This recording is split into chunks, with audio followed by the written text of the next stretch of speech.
Einstein. My doc sent me a note. He said stop smoking. Yeah. I rolled it and smoked it. Smoked a note.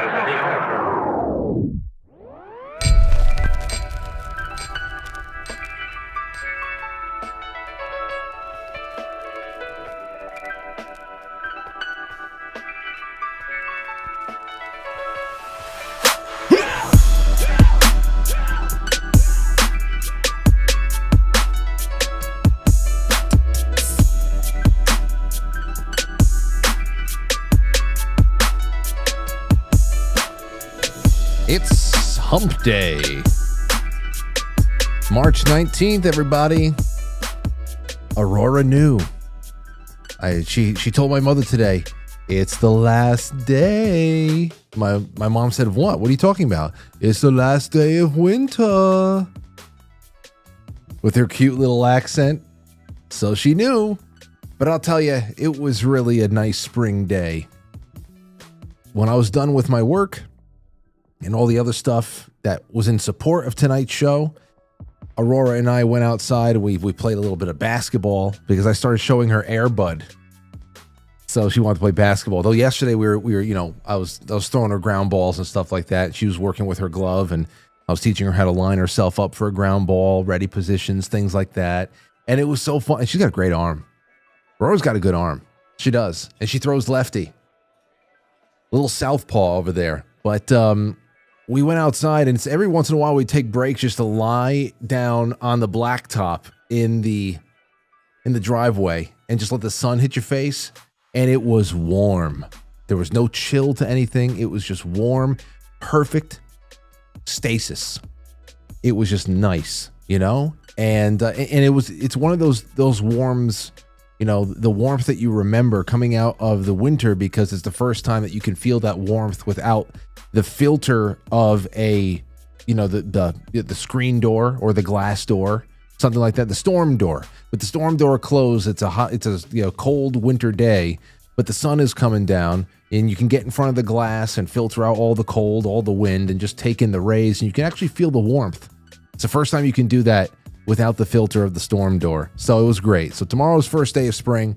It'll be a good one. Here's what's going to happen. Tomorrow we are going to be, I'm going to be moving Jeremy Ryan Slate back a little bit, maybe into Friday night, overlap there. Tomorrow night, we're going to have Jay Gulanello come in because he's a big JFK enthusiast. I want to see if I can get a couple other people to call in there too.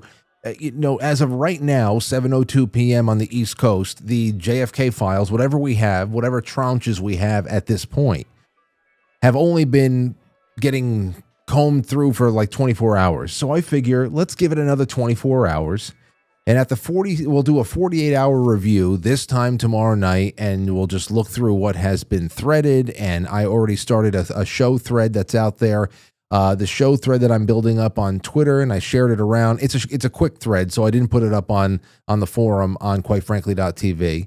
And that is, has anything in the JFK releases, there it is, has anything in the JFK releases changed whatever conclusions you had already drawn about November 22nd, 1963?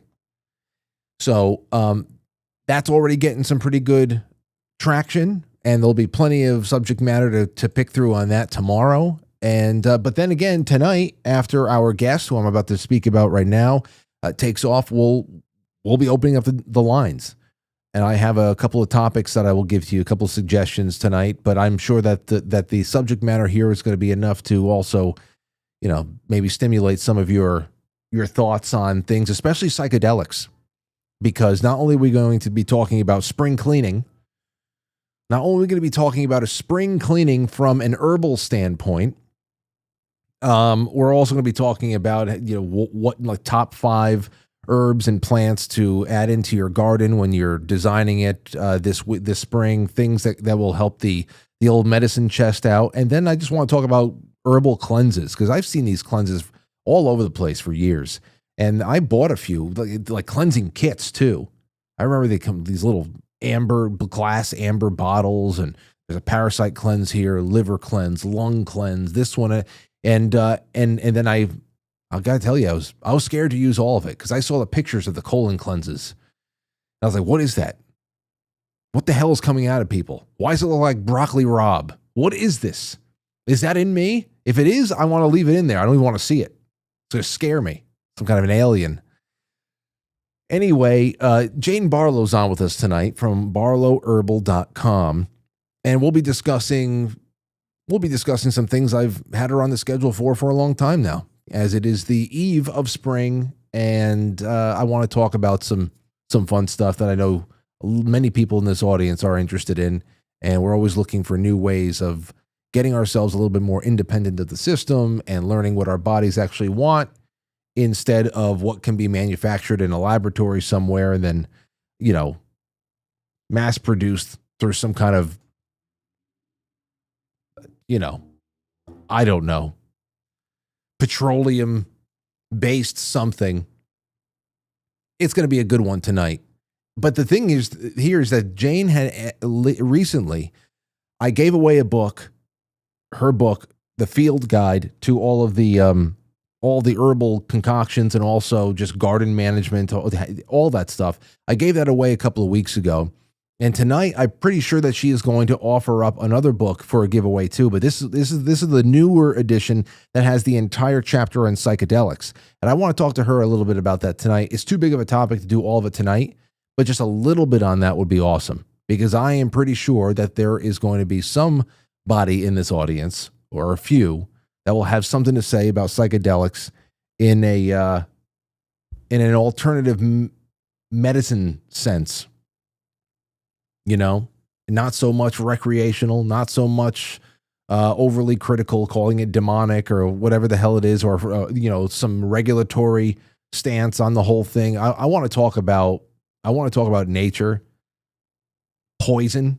Is it a poison, or is it something that is, it isn't too much of anything? Poison. Can't you kill yourself if you drink too much, you consume too much water? Can't you just pop open? So there's a lot I wanted to get around to tonight, and I think it'd be a nice little place to change it up a bit, because tomorrow we'll be able to do a 48-hour review of whatever we have been given of the 80,000 images that, as we could have all assumed, AI is doing a really wonderful job breaking this down and finding key terms. It's being prompted to scan these images in ways that would have taken a lot longer 15 years ago. You say, we're giving you 80,000 pages of images, scanned documents that are not text, so you can't actually go and crawl them with some sort of a text search or anything else like that. It's actually making it very highly digestible. So that being said, that's what we have going on tonight. I think it should be a fun time, and I love these nights with you, and away we go. All right, so first thing up in the grab bag, let's see here. Oh, I saw that Happy Gilmore 2 is coming out in July. Happy day. We'll see what happens. Happy Gilmore is just a staple of our childhood. If you're not still quoting it after all these years, I don't know what happened. Maybe we're not the same age or something, but constantly quoting it. I'll be at the Red Lobster if you change your mind. Here we go. Oddity Central. Haven't been here in a while, and I wanted to see what weird shit is going on in the world. Number 1, solo garlic. Single clove garlic you've probably never heard of. Garlic is probably the world's most popular seasoning, but most of us hate peeling it about as much as we love to eat it. Having to go through over a dozen cloves per garlic bulb is not very fun. Well, what if I told you there was such thing as a single clover garlic? If you live in China, Germany, or Northern Europe, you're probably wondering why you are reading about a vegetable you regularly see at your local supermarket on a blog about oddities. But the fact is that most of the world is oblivious to the existence of the holy grail of garlic. What? That's it? One clove and it's done? I myself only recently found out about it after seeing a photo of what looked like an onion labeled as solo garlic on Reddit. What I thought was a digitally altered photo turned out to be the real thing that had been around for decades and is apparently very popular in some parts of the world. What do you mean around for decades? Is this genetically altered in some way? Solo garlic is literally in the name. It's a garlic bulb that consists of a singular clove. That's it. Instead of about a dozen or so, all you have to do is peel the outer skin and you are left with one giant clove that you can mince, grate, or just use whole. It's the stuff dreams are made of.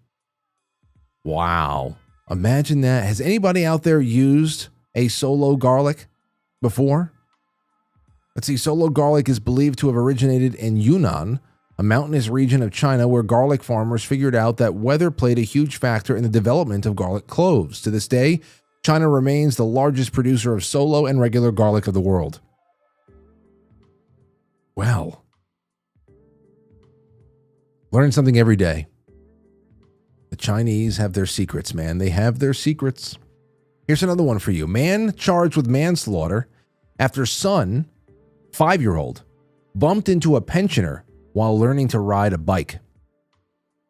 An Italian man recently had to fight charges of manslaughter after his 5-year-old son hit an 87-year-old pensioner while learning to ride a bicycle in a Milan park. What was meant to be a rite of passage for a young boy turned into a nightmare for his entire family and that of an 87-year-old woman who had the misfortune of being in the wrong place at the wrong time. The woman was strolling through a Milan park at 74 with a 74-year-old friend when a boy crashed his bicycle into her, causing her to fall and hit her head on the pavement. Although the pensioner claimed to be all right, the boy's father, who was teaching him to ride a bike and had seen the crash, insisted that he call an ambulance. Unfortunately, the woman's condition abruptly changed for the worst, and despite the efforts of the paramedics, she tragically lost her life.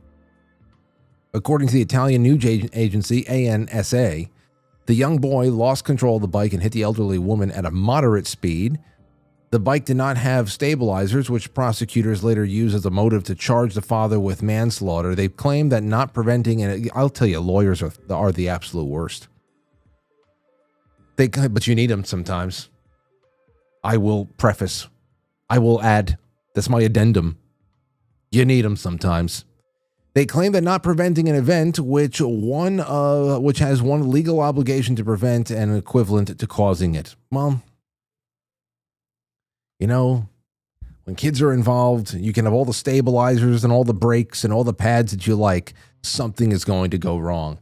You don't always lose. Somebody doesn't always lose their lives.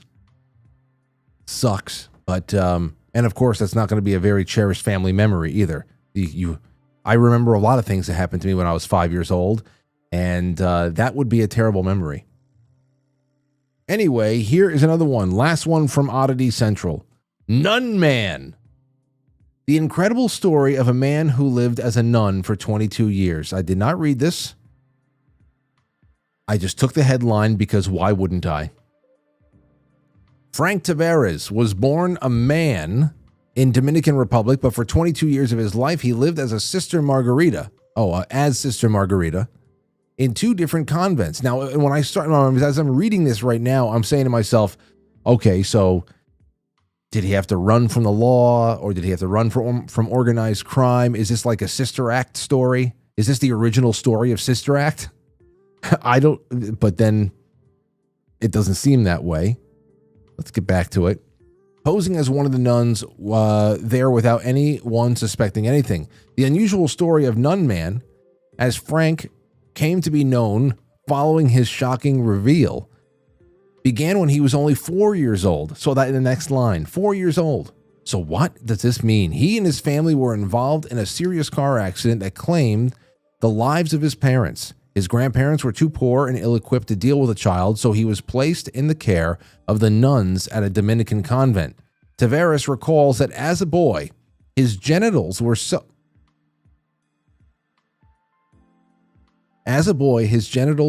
small that even he had trouble finding them, which is probably why he was raised as a girl at the convent. He wore girls' clothes. This is getting sadder and sadder. Adopted the habits of the nuns there and became fully engaged in the daily activities of his new home. It wasn't until age 7 that he realized he was a man. But he continued living as a girl to avoid being cast out. Oh, this God. Now, it doesn't matter what the hell happens now. All I'm seeing is a guy with a insanely small genitalia. That he couldn't find it himself? What are you talking about? When he was 7, Frank underwent... I'm very uncomfortable that I'm using my own name in this, to be honest. When he was 7, Frank underwent a full health checkup, and the doctor confirmed that he was a boy and that he shouldn't worry, as his genitals would catch up with his age once he reached his teenage years. I don't think that that's possible. If you can't find it by the time you're 7, I don't think you're going to get that much ahead by the time you're 17. I think that you are... I think you're too far behind. You're getting lapped. You're getting lapped in this race. And as the years passed, he became more and more self-aware of his true gender, even though he did everything in his power to conceal it. I never bathed or undressed in front of them. They didn't, I mean, I don't know. I guess I can see that. I've seen nuns with mustaches like that before. That's him on the right over there, dressed as a nun. I've seen nuns like that. Now, were they actually boys? I don't think so. I just think they had mustaches. And when I was young, and I didn't know anything about vocation and anything like that, I always thought that that's why girls became nuns, because they had mustaches or something else happened. Listen, I was a kid. I didn't know. That's what I assumed. Anyhow, I hope all is well with Frank these days, for both our sakes. And that's that. Now, he's talking about it. I would love to have him on the show sometime. Well, actually, I already know everything I need to know. We'll talk to you guys in a little bit. Jane Barlo is joining us in just a few seconds. And yes, this is Quite Frankly, and this was the pre-show. So I'll catch you on the flip side. You know what I mean? I am black. I am gay. I am disabled.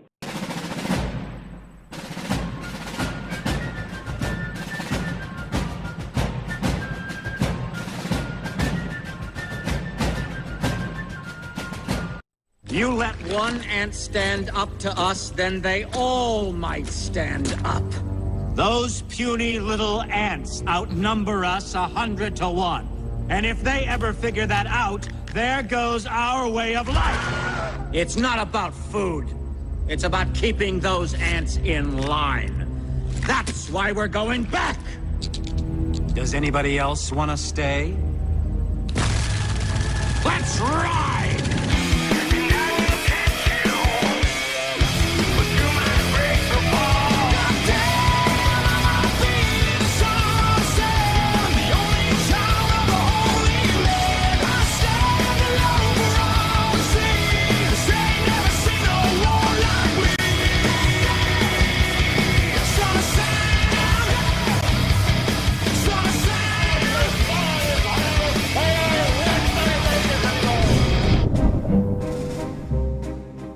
Make way for Nunman. Nunman. That would be a really great... That should be like Daredevil and Nunman. Those would be really great comic book characters. Two with crippling disabilities. Two guys with crippling disabilities that overcome them by developing another sense in a very strong way. That's it. Relying on another overdeveloped sense. What Nunman's sense is, I don't know. I do not know. But welcome, ladies and gentlemen. Welcome, welcome, welcome. Okay, so we're going to bring in our friend. We're going to bring in our friend Jane. And as you all remember, we had Jane on, I forget when it was. Jane is a master herbalist trained by her botanist father, Max. And she owns and operates a generational herbal business called Barlow Herbal. It's linked in the description of this episode. She loves teaching people about how to use plant medicine, taking radical responsibility for their own health on a high level, and understanding that we are all connected spiritually and emotionally. Her first career was in health and fitness. She owned her own gym and taught group fitness for about 40 years.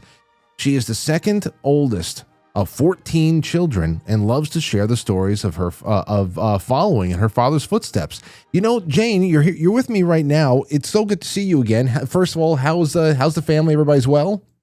Everybody's well. Nice to see you too. Oh, well, it's good to be seen. But It is good to be seen, indeed. it is. Well, before we get into anything else, I never spoke to you about you being the second oldest of 14 kids. Now, yeah. I never asked you about this. Living with 13 siblings, I'm always curious about how big families like that form individual bonds with each other, because I know it must be different for everybody. A lot of people often wonder the same thing. I grew up with just me and my brother, but after you push past 5 children, I can see some siblings becoming more like distant cousins rather than brothers and sisters. How was it for you? You know what? It definitely was not that. Okay.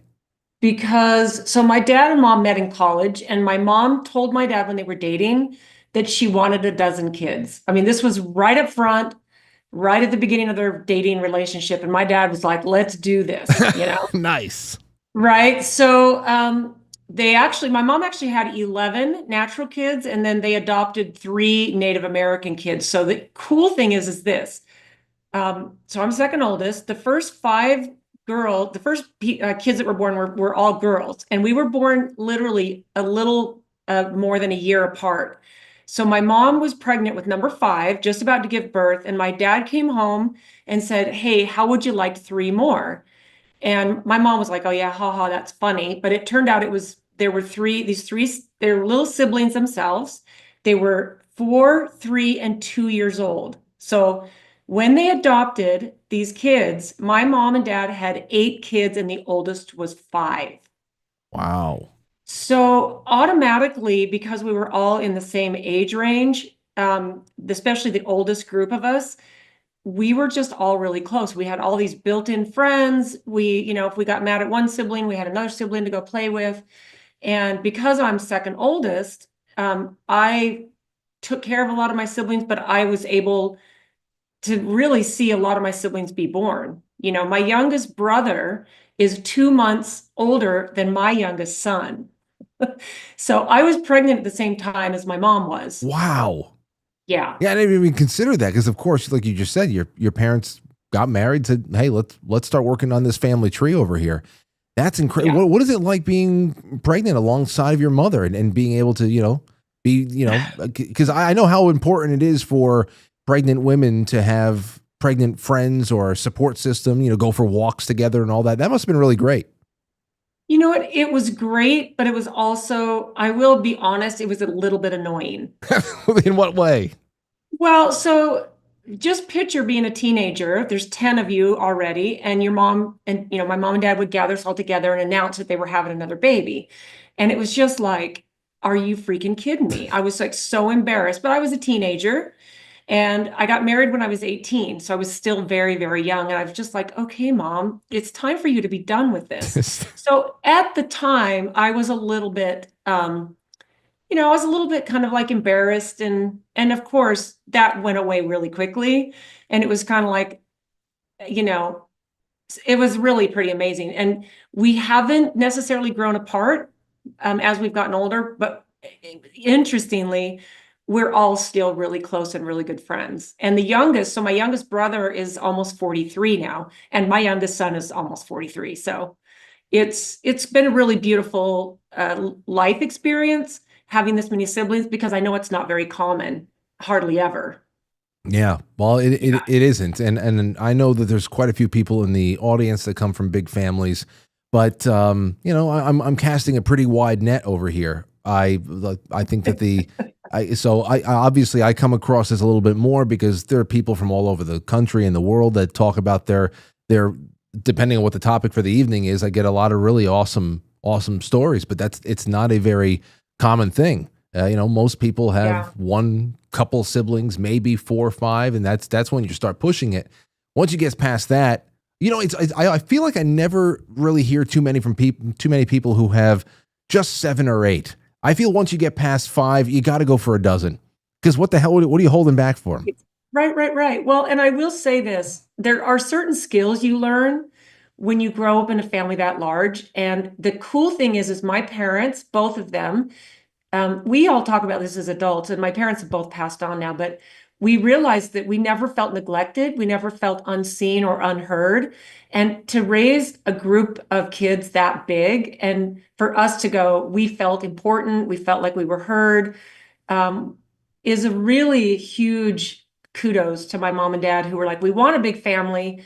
And they, like they never let us get free lunch at school, ever. My dad was like, no, because we always qualified, there's a ton of us. So it was like, he was always like, we made this decision to have this many kids, and it's not the government's job to take care of them. It's my job. So we were just really raised with not only all this attention, which is kind of hard to do, because I think if I only had 2 kids. So I don't know. My parents were just really brilliant, and I'm grateful. I'm just grateful. They were throwbacks. To think Throwbacks. that They were also Mormon. Well, then of course, culturally, that is another big families out there and everything. Yeah. But the other thing there too is, as I said, throwbacks.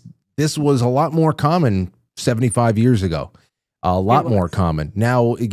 People are barely replacing who's dying, and that's happening all over the first world. Happening all over Europe and North America. It's actually a really big problem. So it's always refreshing to hear those stories. Almost like, I don't know. Like, tell me another story about big families, Jane Barlo. Tell me. But let me ask you this, because I could tell you a ton of stories. well, tell me stories about being sick in a big family who are being watched over by botanists and people who are making these wonderful tinctures and know that you can source from the garden really amazing things, not only to nourish a family, but to make regular supplements and also medicines when they're not feeling very well. Aurora, back in, I forget when the hell it was. I mean, I think it was, I don't know, maybe 4 or 5 months ago or something like that. She had a fever. It was something maybe like a cold that lasted 2 or 3 days, 101 fever and all that stuff. But I really do think this is when I whipped out the Barlow Herbal stuff. We used your lemon balm and blackberry and elderberry, and also the LDM 100. Right. There's Is this all the same stuff that you used to take when you were a kid? Yeah, I mean, we grew up really kind of off the grid and hippie-ish, but you also have to remember, I was born in 61, so I grew up in the 60s and 70s. And then, of course, my siblings grew up in other decades as well. But because our dad was a botanist, we really didn't go to the doctor very often. It was usually trauma care, like a broken bone. One of my sisters had her appendix out when she was a teenager. But for the most part, we not only had a huge garden, but we never ate fast food. We never went out and got junk food or fast food. Like, my mom and dad wouldn't allow soda in the house. So there was that foundation of, we're going to eat clean. And not just that, when you grow up in a family that big, there's usually not room for seconds. So I know that might sound really weird, but my mom would make a big pot of spaghetti and homemade bread with it, and a big pot of green beans or something, and then it would all get dished out, and there wouldn't be any. That would be the end. So we might get 1 serving. So we had this layer of lifestyle that I think is a little bit gone right now, because seconds are always available. There's always junk food. There's always dessert. There's always more. But then we had the extra of, oh, we're not feeling well. We're going to get this tincture. We're going to drink some tea. My dad would boil up this stuff and put our head over a towel and steam it if we had congestion. And, his friends were like chiropractors and acupuncturists and iridologists. I mean, we were having our hair analyzed when we were just little kids, and this was just normal. And then, of course, as we got older, we became, especially, I remember being really embarrassed.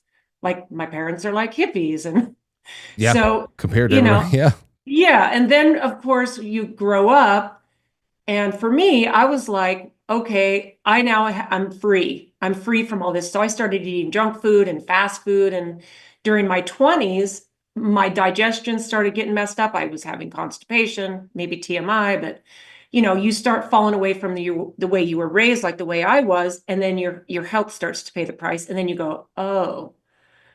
And I figured it out pretty quick. About midway through my 20s, I was like, yeah, this doesn't work for me. So I jumped back on the wagon, and, I'll be 64 in a couple months, and I feel perfect. So it's just a lifetime of growing up this way, and then having that as my base is pretty awesome. The thing I keep thinking right now is that, I brought you on tonight to talk about coming out of cold and flu season. And we're gonna get into preparing for spring and spring cleaning. Everybody likes to take out the new drapes and all that stuff, and fling open the windows, change out the air, and whatever the hell else. But we should be doing spring cleaning with the body as well. Coming out of this hibernation state, we tend to eat a little bit more carb heavy. We tend to do all that kind of stuff. We've been inside a little bit more for sometimes necessity, if it's like -0 outside, but when you talk about what you just said there too, it almost seems like the seasons of life as well. There's that old, it's not an adage, but it's just a little fact about the human body, how every cell replaces itself, and at different paces. The organs replace itself every couple of months. After every 7 years or so, you have a whole new physical body, because every cell that was there 7 years ago has been done away with, replaced with something new. And there's something to say about going through those seasons of life. So when we talk about coming into the spring, what was always something that you prepared for as a family, or what do you do now? I guess we'll start with that. What should you be doing to prepare your garden at home? You got your tomatoes, you got your parsley, you got your cucumbers and everything else. But what are you doing, Jane, to prepare for your medicine cabinet and anything else that you're going to be doing in spring? What's just like indispensable to you? Yeah, well, first of all, I think it's really important to remember that human beings used to always eat seasonally. So in the winter, this is where you get root vegetables, and you get all the things that kind of nourish you, because, maybe they're kept in your cellar, or fermented foods. I mean, before refrigeration, there was fermentation, and fermentation of foods, especially vegetables, is really good for your microbiome. And we've kind of fallen away from eating seasonally. But what I love to do in the spring is I like to think about all my organ systems. So you think about your liver, you think about your kidneys, you think about your gut, especially. And then there's the heightened layer of, think about all the stuff that we eat as modern humans that feed candida, or even feed parasites. So and this is, I kind of heard you chatting about, doing a parasite cleanse and seeing the things that you don't want to see. And, it's like, it's actually not, it's better out than in. Yeah. So it's a little freaky when you do a parasite cleanse for the first time, only because it's typical to see things in your stools. And then again, that might be gross, but it's like, we all have things that make up our biology. We have viruses that live inside us. We have fungus, we have parasites, we have all kinds of bacteria. And when those things get out of balance, they can wreak havoc on our immune system, our digestion, our sleep, all of the things. So it only makes sense that you would put your body through different cleanses and different, especially herbs. I mean, herbs are not only safe and effective, they've been treating humans and helping humans thrive since the beginning of humans. And it's only the last 150 years, and especially in the West, that we've gotten completely off track. We think it's normal to be constipated, and it's not normal. That's not normal. And we don't realize that we have parasites inside of us. And there are herbs like cloves and wormwood and black walnut hulls. All are really good for helping your body expel worms. And it might sound gross because we're not used to doing it, but I go through a parasite cleanse twice a year just for prevention. And again, maybe TMI, but I see something every single time I do. Yeah. I know, it's disgusting, but you know what? It's better out than in. No, yeah, 100%. And that's the thing that's what gets me. I was talking about this cleansing kit. I was in college, Jane, and I bought this I forget who the hell made it. It almost came like a suitcase. I opened it up, and in each, there's all these compartments with these different glass bottles. Some of them were droppers, others were pills. One was for parasites, but then there was a there was a I don't know. There was a bottle for it seemed like each organ. They put you on the protocol where there was a lung cleanse, and then there was the liver, there was the kidneys, there's a whole bunch of stuff going on over there, and I was really afraid to put it all together because. So let me ask you, what are the most essential cleanses that you commit to every year, and the frequency? So typically I do the cleanses that I do twice a year. So like the cleanse pack that I know you have, it has a candida cleanse along with a parasite cleanse. And the reason that those actually go really well together is because if you have candida, an overgrowth of candida, which is a yeast overgrowth, and that comes from an overuse of antibiotics and too much sugar typically. If you have an overgrowth of candida, you probably have parasites because parasites thrive on an overgrowth of yeast. So those just two go hand in hand. And those I never skip. I do twice a year. And then I always add something that's a binder like broken cell wall chlorella. Chlorella is a chelator. It's a heavy metal detox. And it goes really, really well when you're doing a parasite cleanse or a candida cleanse, and that's why they go well together. And then I love to do things that support and nourish and protect the liver. And even though the liver is your major detox organ, these herbs are not necessarily detoxing your liver because your liver is already in a constant state of detox. So the herbs that I love for liver support, dandelion, milk thistle, chicory, things like that, they mostly nourish and protect and support because your liver works so hard. But then one of the most important things for me is to do some fasting. And even if it's just intermittent fasting, where you give your body a break and let everything rest.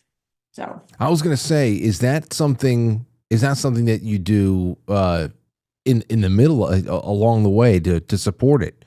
Because it's one thing to say, oh, I'm taking some supplements today, but I'm still eating like a maniac, or I haven't made any change. Even if you're eating pretty clean, stuff in your face and feasting, that puts the body into a state of overdrive. It's working on processes that I guess would be diverted toward cleansing and repair a little bit more if it were not digesting so much and trying to assimilate all that. So during a state of how long does a cleanse usually last for? You sent me the kit. Yeah. But I'm waiting to coordinate that with Lauren, and she wanted to do it with me. So we haven't done it yet. So I have the kit. So does it take? How long does it take? It's about a month. But if you follow like on the parasite cleanse, we suggest 2 weeks on with a 1 week break, and then 2 weeks on and then a 1 week break. So that can last you maybe for 6 weeks. But here's the thing. Whenever I do this cleanse, it's always like a reset reminder, because I think we get in these habits of usually we eat clean, but then we kind of can fall off the wagon a little bit. So every single time I pull myself into a cleanse, it's not like I'm depriving myself, but it's a reminder.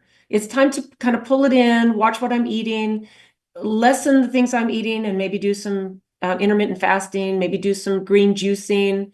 And it's just this beautiful reset. And it's a matter of just mindset and then getting in the rhythm, because these are not painful things to do. And you end up feeling like $1,000,000. Whenever I go through this cleanse, I sleep like a baby, and I sleep good anyway, but all my systems start to just, click in, and it just makes you feel really good. So yeah, I think if you can't cover up a bad diet with a bunch of supplements or cleanses. Right. Yeah, obviously. And there's a lot more harsher. There's harsh stuff out there. You go into like a GNC or something, and there's a bottle of colon blow there or something like that. Yeah. And a lot of those things are very. You say, oh well, I'm never touching this stuff, because there's actually warnings there that says that you might. They call it cleansing crisis, where you almost feel like you're getting you're like a flu or something like that. That your body's dispelling just so much. It's almost having deep stretching is like that as well. Like sometimes if you haven't stretched in a while and you really give yourself about 90 minutes of just opening up tissue that has laid dormant for a while. You'd be surprised how much crap just your muscle tissue holds in place, because once they've been kind of, you feel that resistance and stretched and made a little bit more pliable again, they release a lot of crap that does not feel good. The next day, sometimes you can feel feverish. Yeah, well, you can feel nausea. You can get a headache. I mean, when you do cleanses, I would never walk into a GNC and buy Colon Blow. I think there's actually a product called that. No, yeah, there is. Yeah, and to me, you really have to use your common sense. You have to release your ego. But then here's one of my favorite things is that think about what happens when you use your intuition with something, but then your intellect steps in. Your intellect is like, do this because this is a good thing for you, or whatever, or don't do this.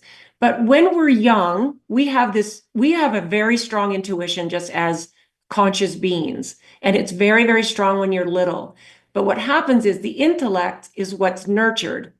And then when you get to be older, the intellect has gotten so strong because of all the schooling, all the books we read, all the stuff we watch, that when you hear something that feels right, like don't use Colon Blow because it's going to hurt you, your intuition is probably going, oh, that might not be good, but this works for anything.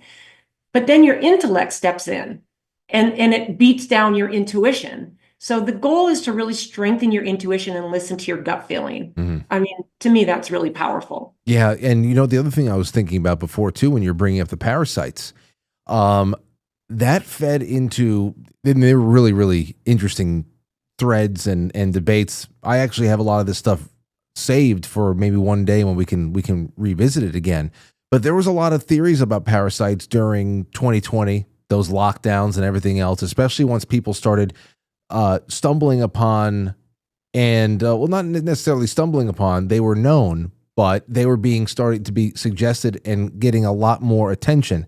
Things like hydroxychloroquine, things like ivermectin.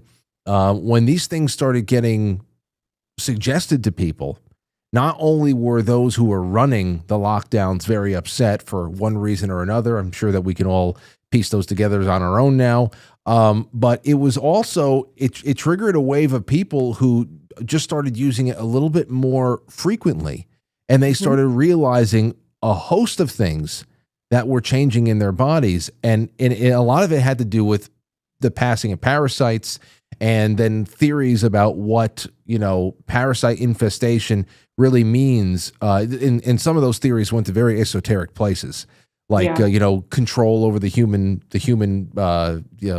civilization and all that stuff, and what's really holding us back, and how much of our problems are parasite based. So that just made me think about a lot. It's come under really good focus the last 5 years, parasites. No, I actually really like the way that the world has turned as far as it's really putting people into rabbit holes that they would have never gone down. And, I've seen an explosion of people that are like, well, wait a minute, I'm hearing this and I'm being told this. And the whole parasite thing is something that a lot of people don't like to, they not only don't like to think about it, but they've really never learned about it, because our current medical system, even if you have parasites that might, say, liver flukes that are, can really kind of do some damage to your liver and mess up its detoxification process, most medical doctors aren't going to even know about it or know how to help you, release it. There are some medications that they give you for parasites, but they're usually harsh. They're usually not as effective as something natural. Mm-hmm. So this is one thing I really, really love about what has come out these last 5 years, is that people are kind of going, okay, wait a minute. There are some things that my body's expressing, overgrowth of parasites, overgrowth of a fungus or whatever, and I need to start paying attention to this stuff. So I really am grateful for the way the world has started to shift. Just so I know, because I never checked it. I know that you have bundles and kits on Barlow, Herbal.com. Do you have that cleansing kit that you sent me and Lauren there as well, or is that something you put together customized for us? Well, it's not customized. I hate to tell you. Oh, it's fine. I'm just joking. I'm grateful one way or another. Yeah, no, I'm just joking. It's called the spring cleaning kit, and that's what it's called. People are going to think that I knew that and I made it part of the title tonight. It's very apropos. It really is. Yeah. So I'm glad. And it's easy. It's really easy to do, and it's like you talk about that suitcase of stuff that, it can be overwhelming. And that's where I think when people start to find plant medicine, natural remedies, it can be really overwhelming at first. But this is a really easy place to start. And to me, it's like you're going to notice some things, you're going to feel some things, and we give you exact directions, because you don't want to just have some stuff come and then just be like, I don't know how to do this or use this. So yeah, it's called the spring cleaning kit. Okay. Yeah, I see it right now. I see it. So people can check that out on barlowherbal.com. But Jane, the reason why I love talking to you so much is because, especially with your book, and we're going to talk about the latest edition of your book, because we're going to give one away over the course of the next week. But what I love so much about Be Your Own Shaman is that, first of all, the subtitle, a field guide to utilize 94 of the world's most healing plants. You pulled no punches with this. You didn't say, okay, here are some really interesting plants and whatever. And then if you want to know how to put them together, join our site and give us some money every month. There's no subscription. You put everything there. What to look for, what to cultivate, how much to harvest, how to put it together to make a tincture or a salve or something else like that. And even dosages and protocols. I mean, it's all in there. I really, really love that there was not, you didn't have to subscribe to get the lost key of how to put it all together and stuff. But before we get to this next part about the added chapter on psychedelics, what would you say, getting back to the initial question tonight, is if you're planning your spring garden, if you're just starting out, what's the top 5 things that you would plant in your garden with the intention of, I'm going to harvest this and I'm going to make my own, I'm going to make my own medicine, my own supplements. Which top 5 would you start with if you're just getting started?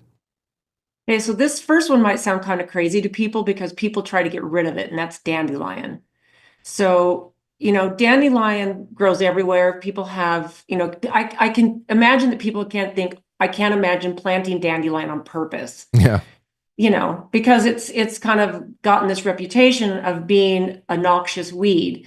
But dandelion is one of the most beneficial, beautiful plants, and you can use the flowers, you can use the leaves, and you can use the root.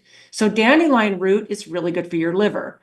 Dandelion greens are so full of nutrition and minerals and vitamins that I think you can add them to your salad every single day. So what I would say is plant dandelion, especially if you have a yard where you can, it could be your weed garden or your medicinal herb garden. And this way you're going to get dandelions that haven't been sprayed, and that the source is really, really good. Because I always tell people, if you're foraging, you're picking dandelion greens, if you're picking them out of your neighbor's yard, that's probably not the smart idea, because you don't know what your neighbor's doing, or maybe you do.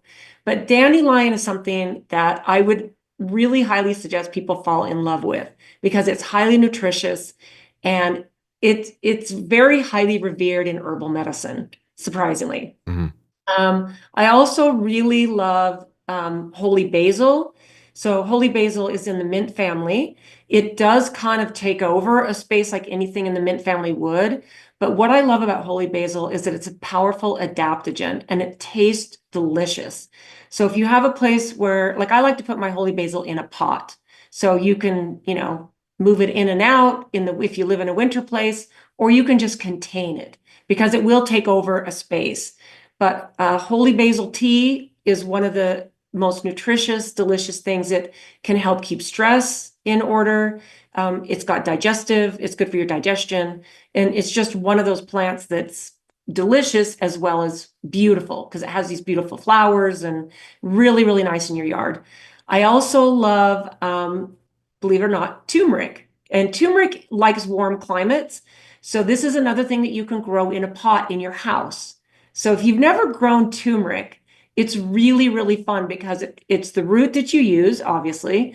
But the cool thing is it's got a really beautiful flower. So if you look it up, it's really gorgeous to grow inside.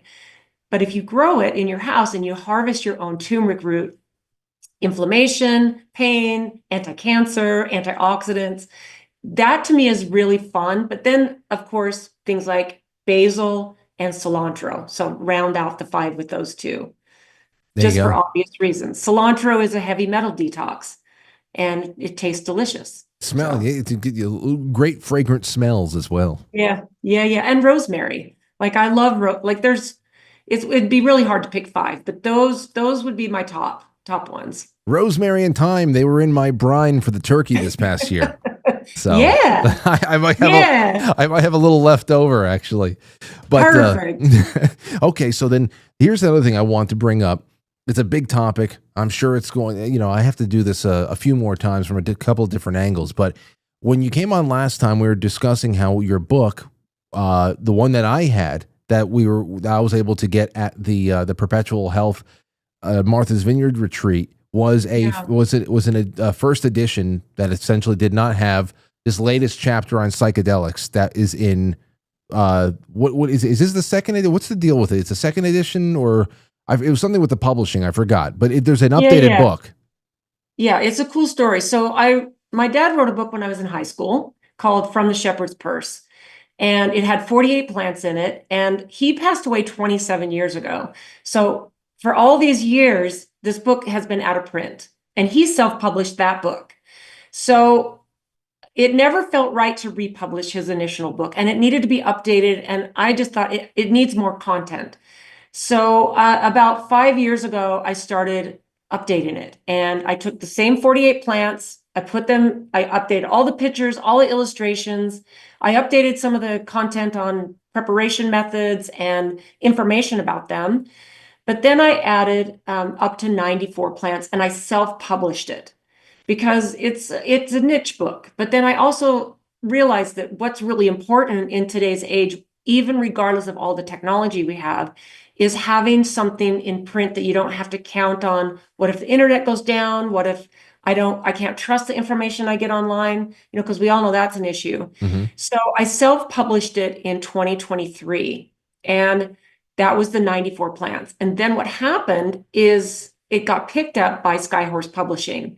And I was so grateful for not only that, but the fact that I really wanted to add a chapter of psychedelics and sacred herbs, because I thought not only had I been exploring them myself with plant medicine journeys and, very intentionally, but I thought this has become huge. And I think that psychedelics have gone in waves, where think about the 60s and 70s when psychedelics were, coming out, and then it got stamped down. And then there's been another surge because I think people are realizing that there is such a beauty and sacredness to these plants that have been used for centuries. So I added 7 plants and took it up to 101.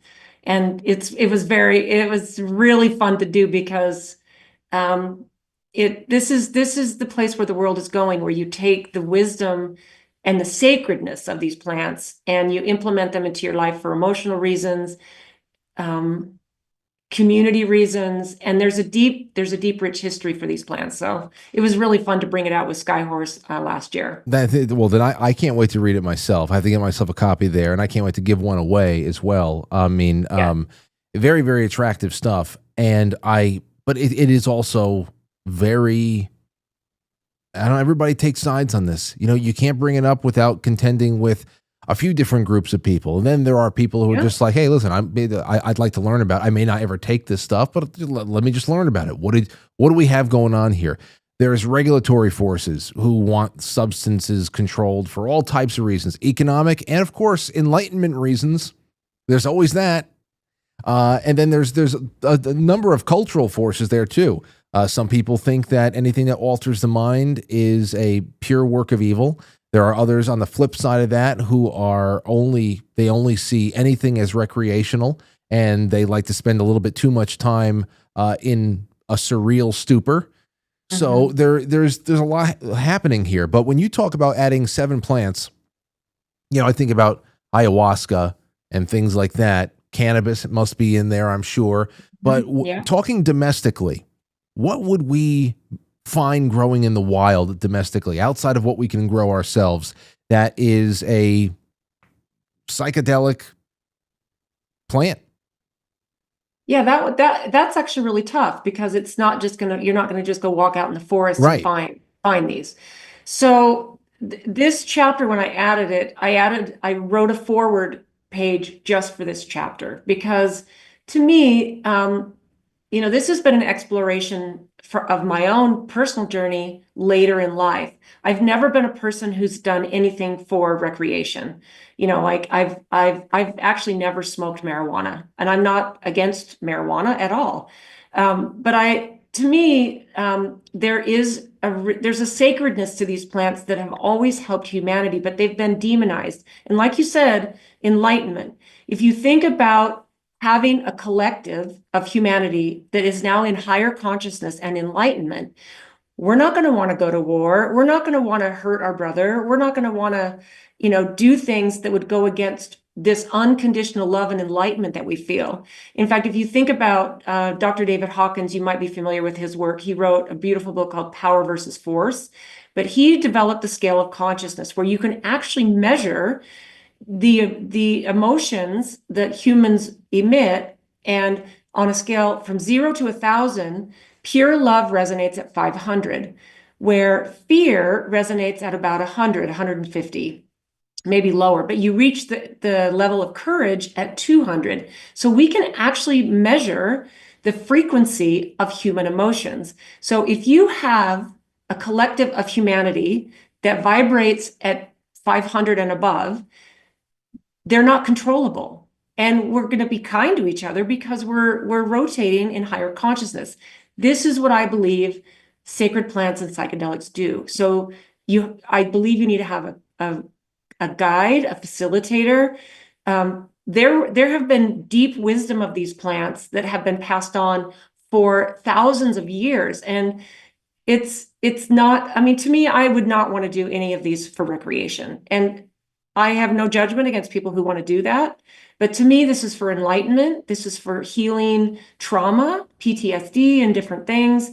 And it's a beautiful, beautiful thing that I believe needs to come back, but it needs to come back facilitated carefully from my perspective. Yeah, that's what I've seen popped up along the way. That this has made a lot of inroads with the mainstream these days. That it's mostly about addiction, depression, healing trauma. I don't really see too many people documenting any kind of use to treat physical pain like we would hear from, cannabis. Though that's also a very interesting thing there too with cannabis, because I have to imagine that there's somebody out there, when you talk about how cannabis can be such a, it can enhance so many physical activities, so many things that are going on in your life. It doesn't matter what the hell they are. It also kind of seems counterintuitive to use cannabis to treat physical pain. When you think about how, it can be such a, it can enhance so many, pleasure centers and everything else like that. Why wouldn't it also enhance or draw attention to the pain you're feeling?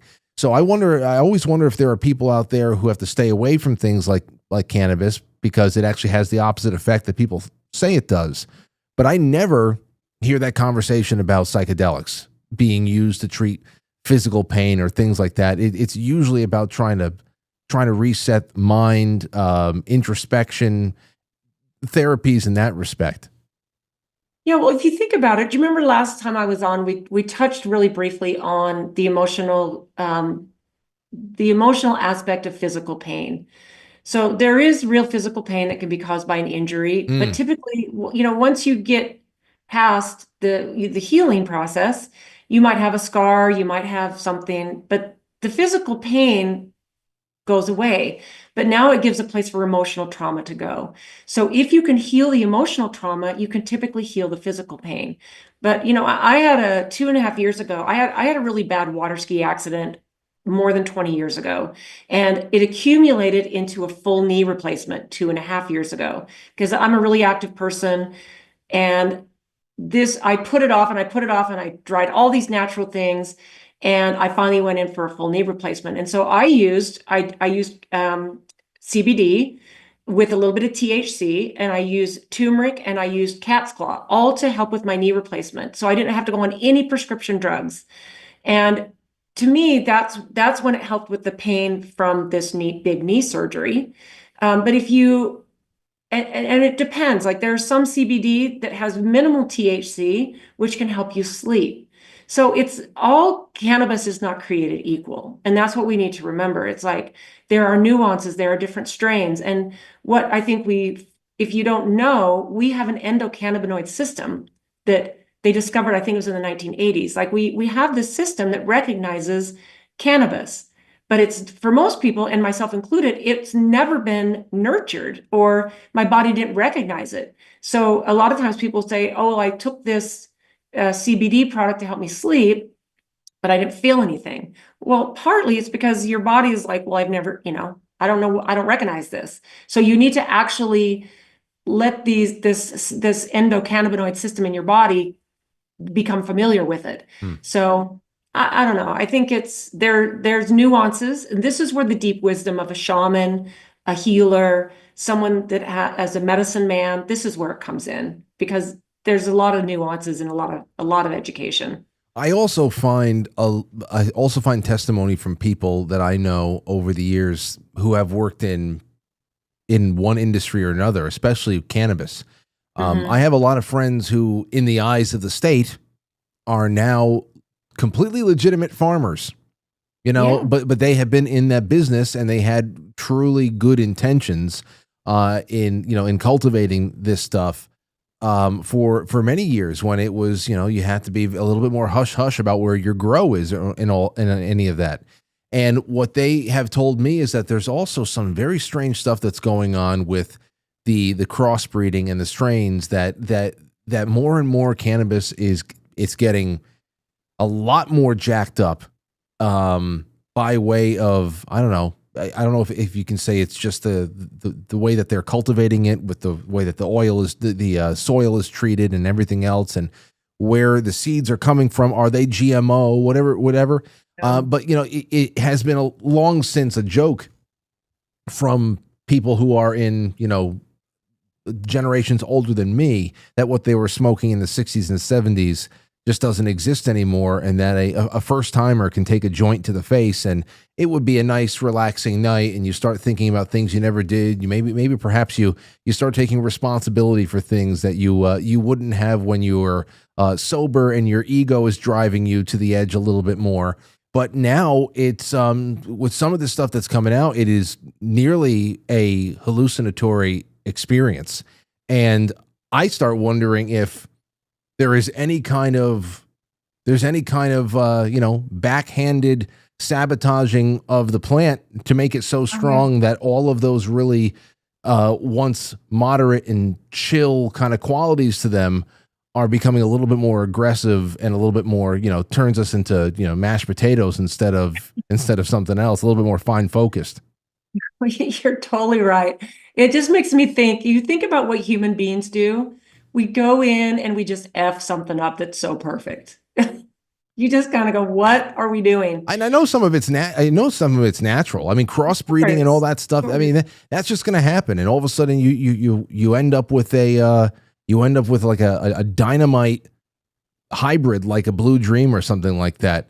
But then there's just other stuff that leaves you completely wasted. And it doesn't. And I have no right. desire to experience any of that stuff. Right. If from my perspective, like I said, I have no judgment. If people want to experiment and do their own thing, first don't hurt other people, and try not to hurt yourself if you can help it. But, I think this is where you have to really use your intuition. I don't think I can reiterate enough to people what a strong guidance your intuition is for you. That slight gut feeling you have that something's off. It's always spot on. So I just think as human beings, we just F things up. We take something perfect made by Mother Nature and we F it up. Look at tobacco. Tobacco is a sacred plant in my book. And the same with the endocannabinoid system. We have nicotine receptors in our body. It's crazy how this beautiful plant has been hybridized and demonized and all the things that people have added to it. Nicotine is huge right now. I'm pretty sure you're aware of that, but the pouches and the nicotine gum and the patches and nicotine is we have nicotine receptors. So Well, that is something I didn't notice it in the first edition because I gave it away so quickly. I loved it so much, and I knew I'd be getting another one from you. But is that in the first edition tobacco, or is that in this updated one? This is with the sacred plants. Yep, the tobacco is in the sacred plants. I'll tell you, we were just talking about this before with the parasites and vitamin I and hydroxy and all that stuff. But I have seen a lot of people do deep dives on tobacco in its organic, natural state, nicotine, and how it has been used in some pretty serious health situations. But of course, when you think tobacco, you think about a Virginia Slim with fiberglass and everything else inside of it, and God knows formaldehyde. I don't know what else is in there. And very few people ever talk about what kind of utility tobacco was at one point. So, but like you said, where do you find anything that's clean these days? So tobacco's in there, cannabis is in there. I have to imagine magic mushrooms is in there. Ayahuasca must be in there. That's 4. What's 5? What's 5, 6, 7? Peyote. Kava. What's that? Kava. Okay. And kratom. And kava and kratom are a little more gentle. They're not necessarily, that's why the chapter is called not just psychedelics, but sacred plants. Okay. Because kava and kratom and even tobacco can have it can take you, if you get the really good strain and you get a really clean source. Maybe your audience can probably appreciate this, and because of what I do and what I was taught by my dad, I've been experimenting with a tobacco tincture, which is, I'm not doing anything with it for the public or anything. It's just my own personal, but there are plants that give you a more gentle, and kava and kratom are 2 of them. But peyote, ayahuasca, magic mushrooms, so that's the 7. That's going to be really interesting to read. I can't wait to jump into it. And everybody, this is of course, on barlowherbal.com. Be Your Own Shaman, a field guide to utilize 94 of the world's most healing plants. But this is the first, is the second edition there as well? So this is the self-published one. Okay. And then the one with 101 is only available on Amazon or Barnes & Noble. Okay. Well, either way, there's a lot for people. Either way. Yeah. A lot for people to check out on the website. And a little bit of spring cleaning, of course, the spring cleaning bundles over there too. Is there anything? What do you want to leave people with, Jane? Because we got some stuff that you suggested people should put into their spring gardens. We talked about how you approach cleansing every year, how often, and what does it all do. And then of course we got into this latest chapter of your book, which I think is going to be really interesting reading. So some parting shots before the next time you come back. I think from my perspective and how I'm watching the world, I believe that people need to realize that health is really simple. We've complicated it. We've compartmentalized it. Like if you go to the doctor and you have something wrong with your ears, you get sent to an ear, nose, and throat specialist. Or if you have something wrong with your foot, you go to a podiatrist. So we're not treated typically in our modern world as the whole person. But I think what's happening is people are starting to go, wait a minute, something's off here. And I think people need to realize they need to take radical responsibility for their own health, because responsibility on this level equals freedom. If you're not tethered to the medical system, then you have freedom. Your health is your freedom. And I believe that people are starting to realize that. But here's the thing, it's not hard. Getting healthy and staying healthy is easy. And we've been taught that we don't have any power over it. We don't have power over our biology. We're a victim to our genetic expression. But we now know that's not true. We're not a victim to our genes. We can change our genetic expression. So health is easy, and we just need to realize that that's our birthright. Well, thank you so much for putting it plainly and having some fun with us along the way. Jane Barlo, it's wonderful to have you back, and I look forward to the next time. Thanks, Frank. It's always fun to visit with you, and thanks for having me on. You got it. And whenever we do this, I don't know how I'm going to do the giveaway or if it's a raffle or something like that, but whenever we get a winner for your wonderful second edition book, I will send you the name and the address, and yet there it is. And I got it right here. The publisher sent me 20 copies, and I have like 2 or 3 left. So I'll send this one to whoever. You got to inscribe something in there too for them. For sure. I'd be happy to. Oh, that'd be wonderful. Okay. Yeah. Well, there she is, everybody.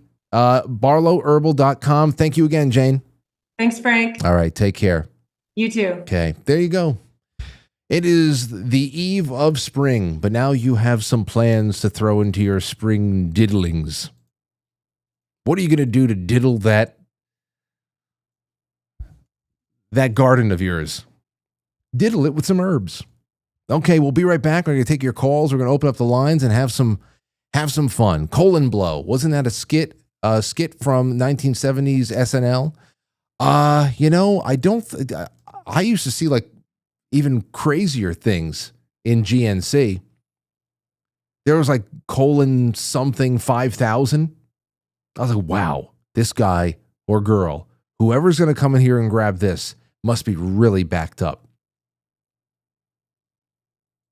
It just sounded so abrasive. You have to hold on to something. But we're going to be back in just a second, so get your calls ready. It's 8:10, and I just want to chill with you guys and see what's on your mind. I have a couple of suggested topics, but other than that, let's see what comes in, shall we? BRB.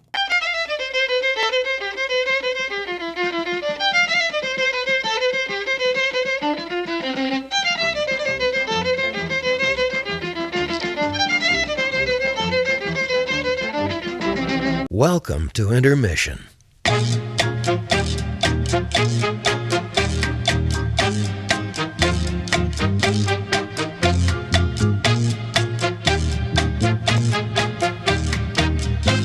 Yeah, intermission.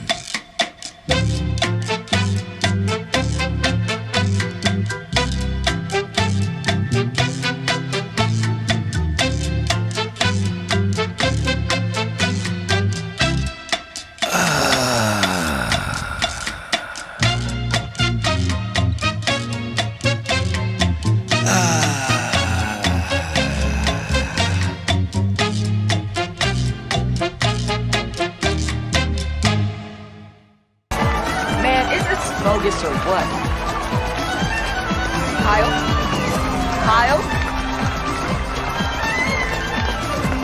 Kyle, what are you doing? I don't know, I can't help it.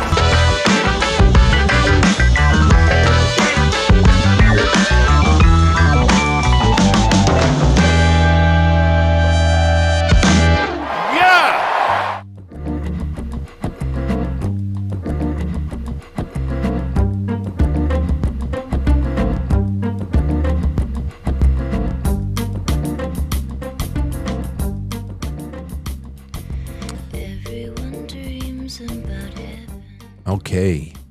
Well, that was nice. That was nice. Tonight, we're going to just sit back now and open up the lines. I've got the lines open on Discord as well. We've got the domestic calls line, international call line, and then things that were germane to the topic of natural remedies and things that you've learned along the way. You're more than welcome to go and share over there. But there's more. Hey, I have some announcements. Some happy announcements. Here's one. I was looking at anniversary announcements the other day. Here's the anniversary for somebody in the audience. Gamester Rob. That's how I know him. Gamester says yesterday, Tuesday, in 2017, I stumbled upon the greatest show on the interwebs, and Netflix removed their star system because Amy Schumer's special bombed so bad. That was the show topic. I think the live viewership was under 50 back then. Shows were an hour, with most not even making it that far. After 30 to 45 minutes, Frank would say, that's all. That's all I got, unless someone calls in. Someone please call. One day, That phone is going to ring. Occasionally, King would call in. Wow. What remembrances. I stretch it to 60 minutes. But yeah, sometimes, if I got everything I had done at 45 and I thought, okay, well, I only planned for 45 minutes because I thought that this was going to be juicy enough for at least 15 minutes worth of calls. And sometimes it just wasn't juicy enough. But then again, under 50. I remember that Amy Schumer video too. That was a very, very big video. Amy Schumer bombed on Netflix, and it was so bad that Netflix denied it, of course, but we didn't. They can deny all they want. That's when they got rid of the 5-star system for rating things. That's when Netflix started doing thumbs up, thumbs down, or 2 thumbs up instead of 5 stars because she got absolutely destroyed. And that popped off. I did a little segment on it on the show, and then I was clipping my own highlights back then, and I clipped that and I put it up on YouTube, and I think it got somewhere around 500,000 views. And a lot of the people who watched this show for many years found me through that one clip when it was possible to take a clip from the show on something that was pertinent to some what was trending at the time, and actually be able to get suggested and pick up new eyes and then draw them into what you do for the rest of the hour, or now 2 hours. Yeah, that was a lot of fun. It was very exciting because anything could happen any day, and there was really no worry about. I wasn't worried about getting shit canned like everybody is at one turn or another. Where I was like, oh man, is this going to get me in trouble? We didn't have that back then. It was only like 2017. We knew that we were in unfriendly territory, but we almost thought like there was some sort of a First Amendment shield that was wrapped around us at some point. That went away pretty quick. And for those of us who didn't completely get our heads lopped off on one platform or another, we just got sent down the abyss of, hey, if you love the show and you feel a gaping hole in your heart whenever you're not watching at 7 o'clock, you're not going to miss it. But there are many people in that 100 and just about 103,000 subscribers who have long since forgotten that they ever subscribed because they haven't seen me since. And that's the second fate that people like me have suffered on YouTube if you manage to survive physically. But that's a completely different internet.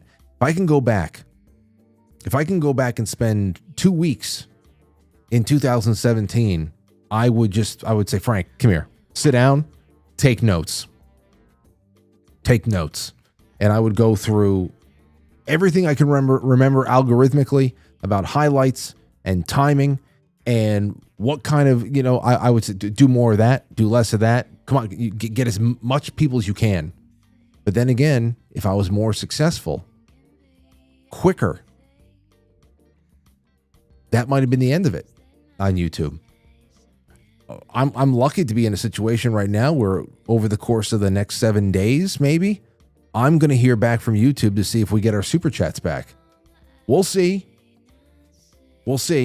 So because, I went through my defensive driving course, and then I said, hey, let's see. The other people got it back. Let me just reapply. They gave me my AdSense account back, and now we just have to see if we get approved for monetization with super chats.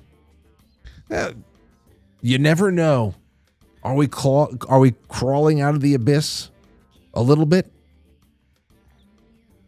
Well, just got to do what I can. All right, so thank you for the remembrance over there, Gamester. Gamester actually was at that time, he was putting clips of the show on vid.me. You remember vid.me?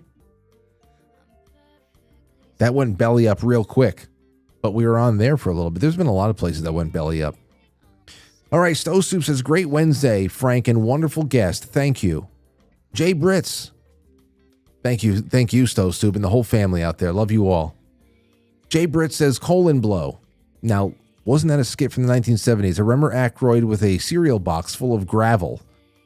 I bought Jane's book for everyone in the family. They love it. Great show, Frank. I'm happy about that.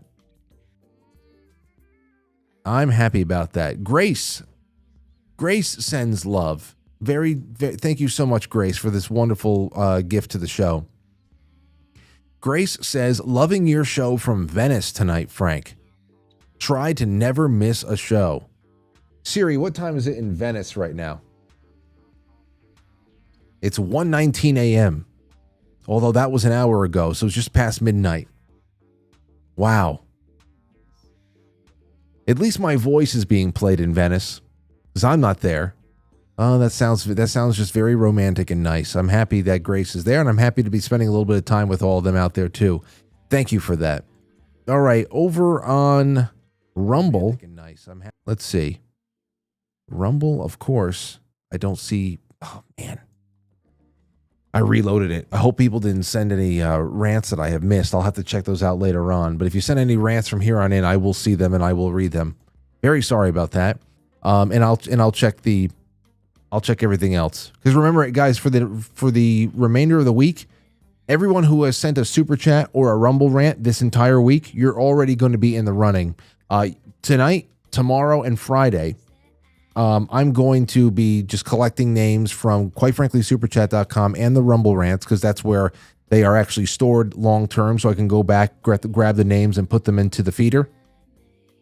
Going to be giving away the stamped book club of Fahrenheit 451. What do you mean stamped? Well, for Christmas, Lauren got me this, and I think it's just so awesome. And now I'll be able to do this with a whole bunch of stuff that we read together. And it was a stamp for books. Take a look at that. From the library of Quite Frankly. So I get to put this gold seal down on the inside cover, and I get to press into there, and you get from the library of Quite Frankly. So it's 100%. You can't fake it. And then, of course, I'll inscribe something on it. But Ray Bradbury's Fahrenheit 451, going to be giving that away on Monday. So everybody who's already sent a super chat this entire week, you are in the running. Super chat or Rumble rant. Just wanted to put that out there. And on Monday, we will draw a name live. And next Friday, Molly from Keto Brainz is going to be calling in when Jay Gulanello is here, and she's going to announce the winner of the next monthly subscriber giveaway, which is going to include a full bag of Keto Brainz and another round of silver from Wise Wolf. So giving away silver, giving away MCT oil, giving away everything. Just giving it away. Okay. Let's see, what else? The Sentinel says, great show, Frank. We love Jane Barlo. That's from quitefrankly.tv. Well, the line is open. Let's take your calls. 914-200-0269. Braves Piano, hello to you. Doug Simmy, hey. Mark Paulie, 9363, hello to you. Says, I bought Paulie said, I bought 4 hardcover Be Your Own Shamans and gave them away at Christmas. It's a great, great book. It's a good coffee table book, and it's also just a great resource in somebody's personal survival library. Keep it next to the cookbooks, whatever it is. It's wonderful. It's just information, and it's complete information. How many times you buy a book that's going to tell you the secrets of the world, and then if you want to know more, go here, and the subscription is only $17 a month. I love complete products like that. It's a complete package. So there you have it. So the lines are open. Take a listen to this. A scientist took a psychedelic drug and watched his own brain fall apart. This is from last July. I've been holding on to it for a little while now. In the name of science, out of my way. In the name of science, Dr. Nico Dosenbach had scanned his own brain dozens of times, but this was the first time he had taken a mind-bending substance just before sliding into the MRI tunnel. I was like drifting deeper into weirdness, he recalled. This is very scientific. I was like drifting deeper into weirdness, he recalls. I didn't know where I was. Time stopped and I was everyone. That's very scientific lingo right there, Dr. Nico. Dosenbach an associate professor of neurology at Washington University School of Medicine in St. Louis, had been given a high dose of psilocybin, the active substance in magic mushrooms, by his colleagues. It was all part of a study of 7 people designed to show how psilocybin produces its mind-altering effects. The results, which appear in the journal Nature, suggest that psychedelic drugs work by disrupting certain brain networks, especially ones that help people from sense of space, time, and self. For the first time, with a really high degree of detail, we're understanding which networks are changing, how intensely they're changing, and what persists after the experience, says Dr. Petros Petridis of New York's University Langone Center for Psychedelic Medicine, who wrote an editorial accompanying the study. The research also provided a close look at how these drugs temporarily enhance the brain's ability to adapt and change, an ability known as plasticity. The disruptions in brain networks appear to be where the plasticity effects of psychedelics are coming from, says Dr. Joshua Siegel, a researcher at Washington University and the study's lead author. If that's true, he says, it could explain why psychedelics appear to help people with addiction or depression. A brainy trip. Dosenbach and other participants were randomly assigned to receive either a stimulant or 25 milligrams of psilocybin, a dose high enough to cause hallucinations. Quote, "It was definitely an awesome experience for a neuroscientist," he said. "It's really fascinating how your brain can fall apart because how something breaks tells you how something works." Dosenbach's trip took him places only a neuroscientist is likely to go. "I was inside the brain, and I was riding brain waves, and I was Mark Rachel." Who's the Rachel? Who's that?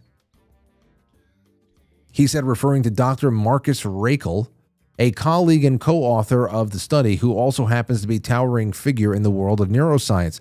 So he was somebody else too. That kind of losing of self, and I am everywhere, I am everyone, I am you, you are me. As part of the study, I start feeling this in the smallest of ways sometimes when I eat an edible, and it's too much. So nope, I am the couch. I'm never anything exciting. I always become some kind of an inanimate object in the room that it's like, oh no, here we go. I am the couch now. Great. A lot of enlightenment can be gained from being a couch. As part of the study, participants' brains were scanned an average of 18 times over a 3-week period. 4 repeated the experiment 6 to 12 months later. You're bringing in single individuals many times, Siegel says, and that allows you to get a very detailed and precise map of their brain networks. The scans show that psilocybin caused swift and dramatic changes to certain brain networks. Usually, the neurons in a given network become active at the same time, often in tandem with other networks too. What's going on during psilocybin is that populations of neurons that are normally in synchrony are out of sync. Siegel said, the brain falls apart, and it appears to respond by entering a state of enhanced plasticity that can last for weeks. Desynchronization probably is a critical clue as to where the plasticity effects of psychedelics are coming from. So when I think about that, enhanced plasticity that can last for weeks, maybe that's where the breaking of depression is. If you get into a rut, and if you are thinking in a certain way, or a trauma is just keeping you in a certain train of thought, or something, some sort of a cycle that you can't really, it's an intangible. Desynchronization and all that. When he says brain falls apart and it appears to respond by entering into a state of enhanced plasticity, that sounds like a reset button has been hit. The loss of synchrony was greatest in a brain-wide group of neurons called the default mode network, which is active when the brain is daydreaming or otherwise not focused on the outside world. This network was discovered by scientists including Rachel, the man who became Dosenbach's alter ego in the scanner. The default mode network is critical to self-referential memory, which helps the brain keep track of information like who am I and what was I doing, Siegel says. Last segment here on changing your mind. The study hints how psychedelic drugs can be incorporated into the treatment of people with addiction, depression, or post-traumatic stress. There seems to be this time of increased change that could be taken advantage of by therapists, Petridis says. A patient with addiction, for example, might be able to reframe their relationship with substances in the days and weeks following a dose of psilocybin, he says. But the approach has risks, said Dr. Ginger Nicole, a psychiatrist at Washington University whose husband was in the study and took psilocybin twice. He had an almost religious experience the first time, she says, I guess talking about her husband. The second time, he saw demons. Even so, psychedelics may offer a way to help psychiatric patients recognize their own capacity, to change, Nicole said. Quote, it takes years to figure that out in therapy. This gives us a different way of thinking about learning and recovery. So there's that. Because it's been a big thing. I remember the first caller I had on that. It had to be close to 2017, 18, somewhere around there. Longtime viewer of the show, had struggled with depression. I forget if he was a vet or not, and he had been microdosing under the supervision of a physician, microdosing psilocybin, and was running wild with the positive reviews. So I thought that was wonderful. It's better than the stuff that people are getting hooked on, and that is finding its way into the sewers and out into the public water supply and making all the fish crazy. Remember those stories? Plenty of that. Okay, we're going to take a really quick break. When we come back, your calls to take this one home. So get your phones out and give me a buzz. This is not 2017 anymore, damn it. BRB. Our first call from Union, New Jersey. Good morning. Hey, good morning. I'm a soldier. I'm serving in the U.S. Army. I'm over there in Germany. I'm back here in the States right now for a little while. Mm-hmm. I have to say, in regards to all these people that are so anti-American, in protest, they're protesting all over Europe against us. All I have to say to them is that, I'm an American and I can suck my own cock. Savannah, Georgia. It's called Newark, New Jersey. Go ahead. Yeah, hi. I got myself into really bad debt. I was paying one credit card off with another for over 4 years. I just went on, and I'm like really broke right now, about to file bankruptcy. I'm trying to get a penile implant. I need to enlarge my package to pick up the chicks these days. Oxford, North Carolina is up next. Good morning. Philadelphia, go ahead. Boy, the callers are really fired up this morning. I just want to say I have a really big penis. I can suck my... Let's go next. It's really very unnecessary. Next, we go to Washington. I'm sorry, Brooklyn, New York. Go ahead. Hello. You're on, ma'am. Go ahead. Can I ask you a serious question? How big is your cock? Baltimore, Maryland. Good morning. Illinois. Good morning. Good morning, guys. How you doing? First, I would just like to say that, thank you to the bat right there for just, with all the persecution and all the stuff that's been going on, and you guys have not been getting a lot of fan service as far as things go, and I just really want to thank you for sticking through it and keep doing your job and, keep doing what you do, despite, a lot of people really not liking it. And as far as that goes, I would really just like to give you a nice big fuck. McLean, Virginia. You're on the Washington Journal. Troy, New York. You're on the Washington Journal. Go ahead. I would just like to thank you for taking my call, number one. And number two, you should go fuck yourself. On the USA... Jim is joining us from Freeport in the Bahamas. Good morning to you. Welcome to the program. Hi, good morning. And good morning, Mr. Satter, too. I think everybody remembers a few years ago when there was that war in Chechnya with regards to the territorial integrity of Russia, and especially seeing the protests going on right now, it could really lead one to ask the question, Mr. Satter, do you have a circumcised penis? Okay, I apologize. We've had some callers who have gotten through, and we apologize for that very much. Go to Clarence Democratic Line in Jacksonville, Florida, and hear what he has to say. Hi, Clarence. Good morning. It's Good a very morning. exciting day here in America, the New Hampshire primary. I think it's very interesting to see how different this race is from previous races when you look at the amount of personality that you see in the Republican field. Herman Cain with his 999 plan, Rick Perry with his oops, Michelle Bachmann with her very hairy vagina. Oh, excuse me, that was totally inappropriate. And we're talking about the candidates and what's going on in New Hampshire. But yes, they are, and I guess I don't know why they're not looking at it, but that sucks. Yes, I see that P Quest says it. Oh, fuck! Oh! I can't believe that just happened. Oh! Honey, I need a towel.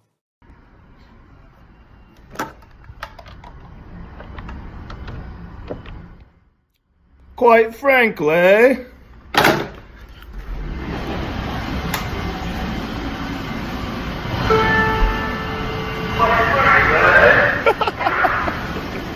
Yeah.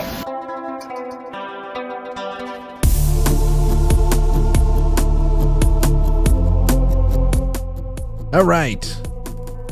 So we only have a little time left, and now it's you and me. 914-200-0269.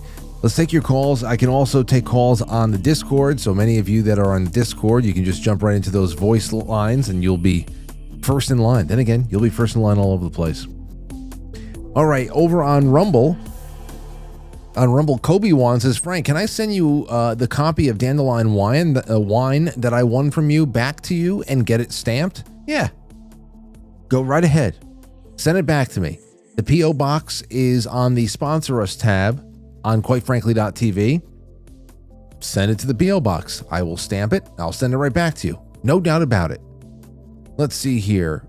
Hey, would you blow me too? Says YouTube sucks. The water is warm over here on Rumble. I know, because you're all peeing in the pool. Stop it. But yes, I love the time that we're spending on Rumble. And I'm just reminiscing about the YouTube days because let's face it, that's how most of us found each other. Jay Semo says, great show as usual. Those are the three over on Rumble. So I think that they're already all in the running here. Let's take a call. Let's take a call from Marlton, New Jersey. Go ahead, New Jersey. How's it going, Frank? Oh, it's going. Who's this? Well, my name is Sally. Sally. Good to have you on, Sally. Thank you.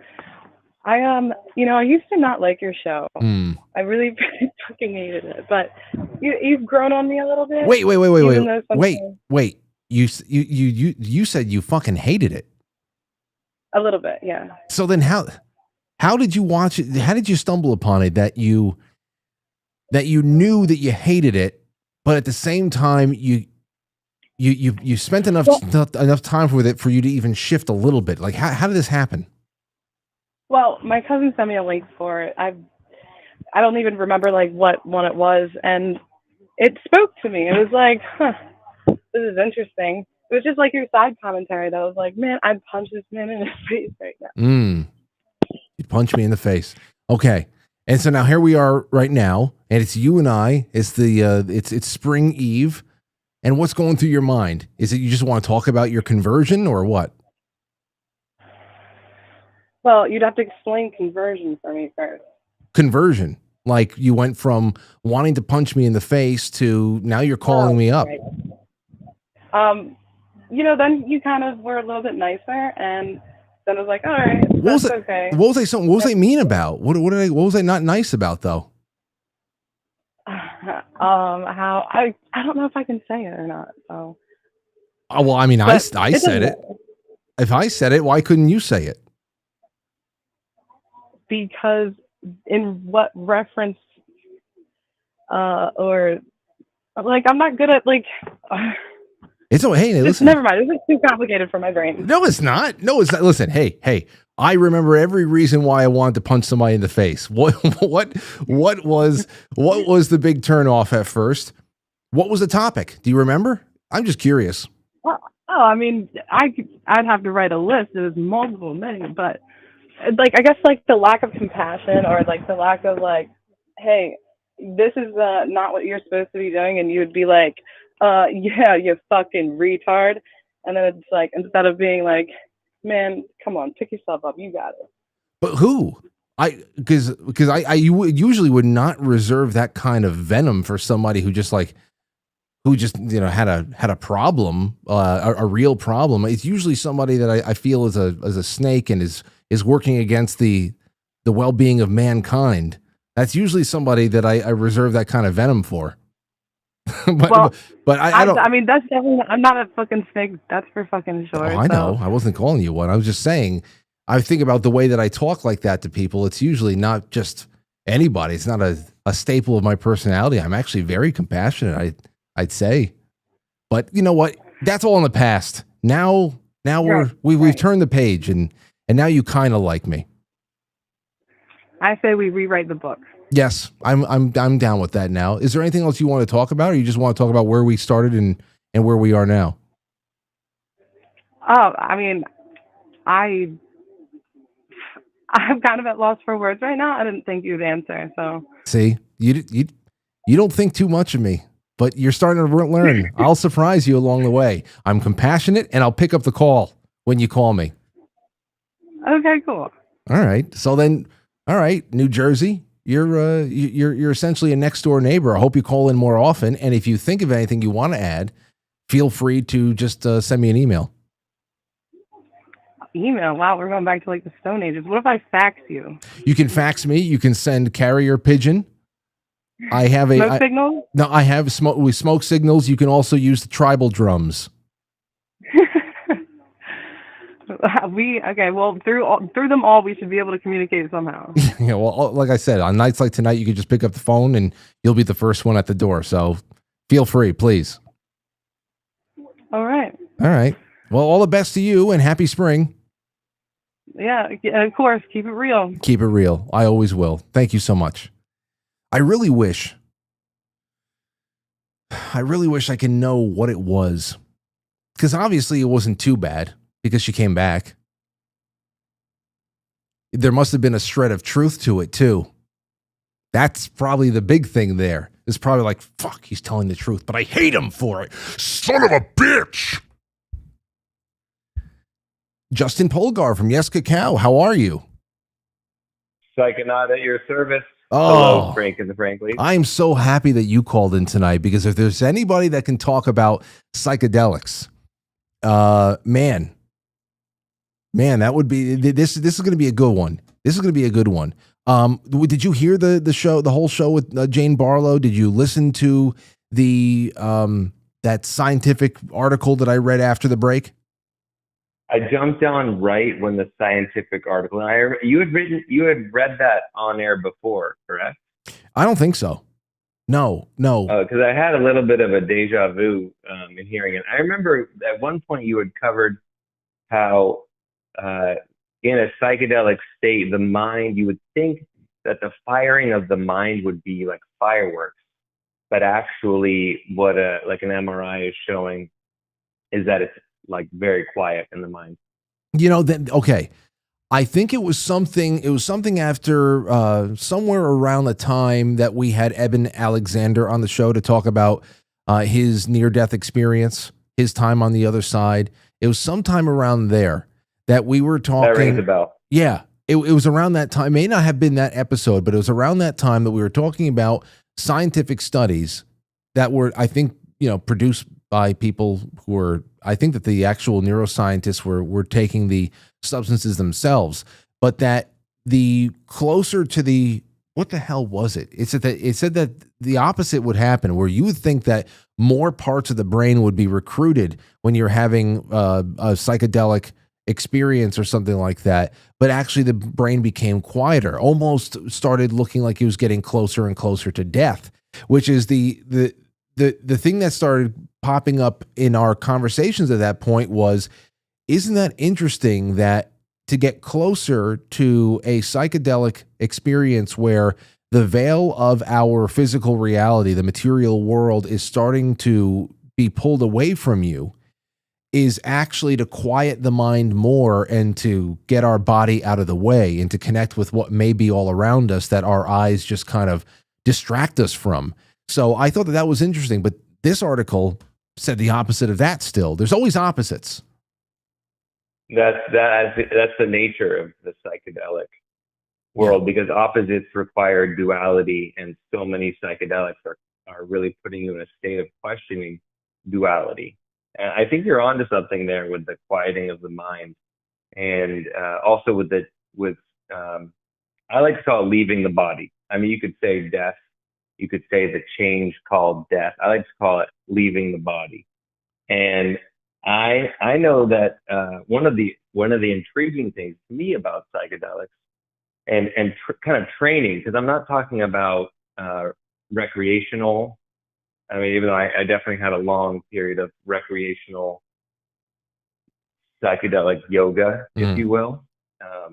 I think at some point in college, I was growing mushrooms at my house with my roommates, and I was eating mushrooms like most days, just little bits, and I would go to school, and I was pretty convinced I could sleep with my head on a textbook and absorb things throughout the night, which I don't know if that was true or not.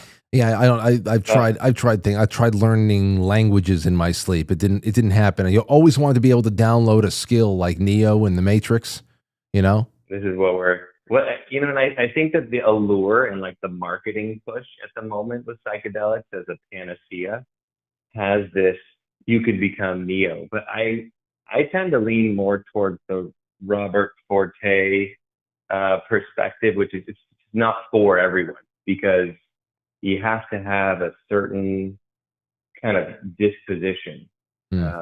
Like, for example, I know people who have gone down psychedelic journeys who had histories of like mental instability or deep trauma, and without the right guide rails have like really increased their problems rather than made therapeutic strides. I can see that being a big problem. Yeah.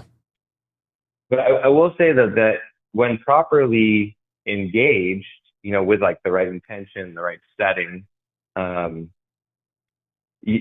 really think that there's a strong bid in the favor of psychedelics to kind of erase the fear of death. I'll share one story really quickly because it made a difference. It was definitely a pivot moment in my experience. Well, hold on, Justin, before you share that story, can you take me off a speakerphone so I can get it extra clear? Yeah, you're not. I just cleaned my shop and there's no furniture in it, and so it's just got an echo. But okay, all right, then no. I can do this. This should be better. Oh, hell yeah! Okay, go ahead. Okay, yeah. Forget Apple Beats. Go suck a D. Okay. So back in around 2001, 2002, I had found out about this substance called DMT, dimethyltryptamine. And I had heard that it's the same chemical that your brain releases when you die, when you orgasm, and when you dream. And so that was very intriguing to me. And I heard that you could smoke it and have like a very short journey where you blast out of your body and have a pretty powerful experience. And I was just curious. I'm a curious creature.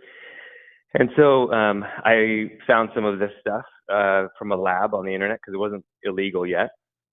And you could just order it. And I said, we're a research lab and we require the substance for our next stage of research. And they sent it to me, I was a little mind blown in that.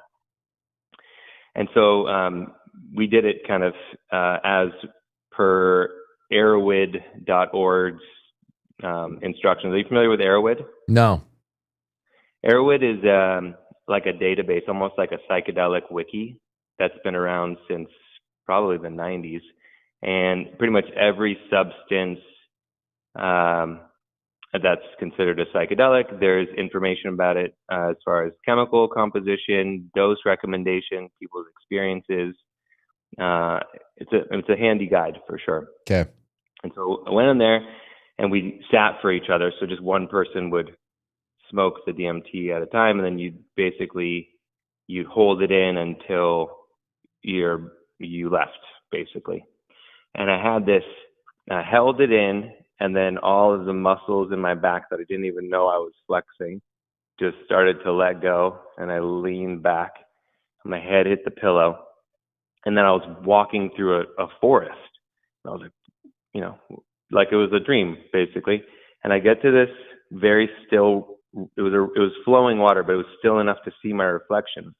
And I leaned to the edge of the water, and I was having like a narcissist experience. And I put my face really close to the water, and I blinked very slowly, almost like when you don't know if you fell asleep or not. And when I opened my eyes again, I was on the other side of the water. And it was a really, it was like all this information flooded in at the same moment as this is death. Like, it is as if you've jumped into cold water. It can be shocking at first, but it's still you. And it was a really powerful experience. I mean, this is over 20 years ago, and I can still kind of see the colors. And it was only that sounds very different from other. Does everybody have different experiences with the DMT? Because I've heard about every time is different. Okay, because I've heard about trips it sounded like you're going through hyperspace. I've had like the hyperspace pinball images, like almost Vegas casino style lights, where you're deciding between going left and right, and one side is angels and one side is demons, and you kind of like are slipping one way and you have to like find your way back, and that can be kind of scary. But I think it's important to remember that it's temporary. Like, it's all temporary. Like, nothing's going to be there forever, because there's really only one forever, and that's God. And if you just remember that part, that usually guides you home. Let me. This is very, very helpful, and I want to read something to you because we're running out of time. This has to do with shrooms, and this was sent to me back in Thanksgiving, and I didn't know where the hell I was going to put it in. I said, let me just keep it on me for a night like tonight. Now, this was sent to me by a friend of the show named George, and George says the following. He says, Frank, I recall about 45 years ago, the time I went running and was going to do a mile for the first since high school, but ended up doing 3 miles. At the time, I had a bit of flab and wanted to get into both weight training and cardio to support it because I was still just a scrawny young guy. I was blazing shrooms in the local mountains by myself that afternoon, and I was driving home. It occurred to me that I would be skipping my run training if I went home, so I decided to stop at my former high school and just bang out these 5 laps for a mile at the track. It was early evening, and I was still blazing strong. Made it to the track and began my run. When I got to 5 laps, I realized that I wasn't even the slightest bit tired, and it would be easy for me to break my previous lap record of 4 laps. At the end of laps 6 and 7, I felt the same, and it elated me. I had been running at the usual pace and decided to pick it up a little bit, thinking that I might be able to just double my length and shorten my time considerably. When I reached the 2-mile mark at 10 laps, my legs just didn't quit when I told them to, and I sailed past the finish line. I pondered what the hell was going on as I ran, and I figured that I was experiencing runner's high that was being compounded by the shrooms that I had taken. It occurred to me that this is probably why these kinds of substances have been used in battle to great effect. I know it's a cheat, but it does have the ability to greatly increase one's mental capacity and for an arduous physical task. And it's not a physical cheat like amphetamines or steroids. I used to use it to climb steep mountains in Angela's Nation forest to blaze, and it helped me get in the way better shape than I ever was as a teen. It also seemed to give one the ability to do things pain-free. When I reached lap 13, I felt a bit woozy, and things got a little dim, so I just slowed my pace, and a half a lap later, I was feeling fine again. 15 minutes later, I finished the 15th lap, and then forced myself to quit running for fear of possibly killing myself because I didn't feel any pain. For the next week, I could hardly walk because my legs were sore, unlike anything that I had ever felt. But I'll never forget that I was able to use shrooms as a cheat to gain a massive psychological edge to do something that I wasn't even trained for yet. Blessings to you and your family, George. What do you think about that? The performance enhancement something like that from shrooms. 'Cause I never heard this stuff before. I mean, I've smoked cannabis and gone out and done a workout. Love that, being out and working in the yard, summer day. You got the day off. It's a lot of fun. But something like this, I never thought that throwing down a couple of caps and stems and then doing 15 laps was something that's possible. Well, I hear that last bit of what he was saying, and is it that the shrooms was the cheat, or has his mind been cheating him out of his true potential this whole time? See, you think you think in a certain way that I don't. That's a real wonderful point.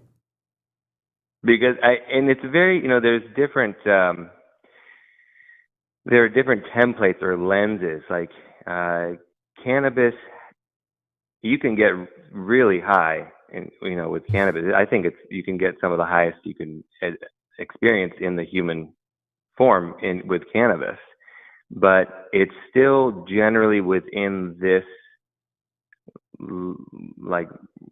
realm of physics. Because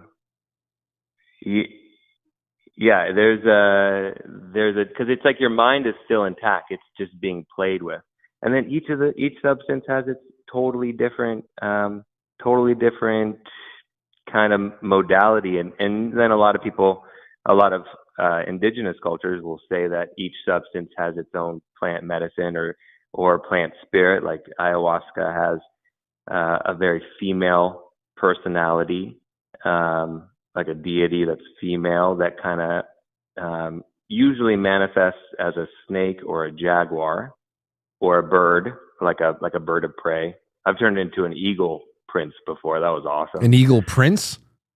Yeah, it was like this fully armored warrior bird. Maybe I was like Thoth or something like that. Jeez. I don't know. I kind of needed that armor going into the demon battle I was going into, though. I mean, that's the thing is you kind of, with a lot of these, you don't know what you're going to get. You can't be like, I'm going to eat these mushrooms and then I'm going to go run 15 laps. You might eat the mushrooms and then feel like a jar of honey and just want to kind of sit there and roll around. You don't necessarily know what you're going to get. There's a whole push for designer drugs right now, and there's actually the guy who used to rent the space across from me at my chocolate spot. He was doing these AI-powered psychedelic analogs where he was trying to pick out the different properties of different known substances to create these designer drug experiences.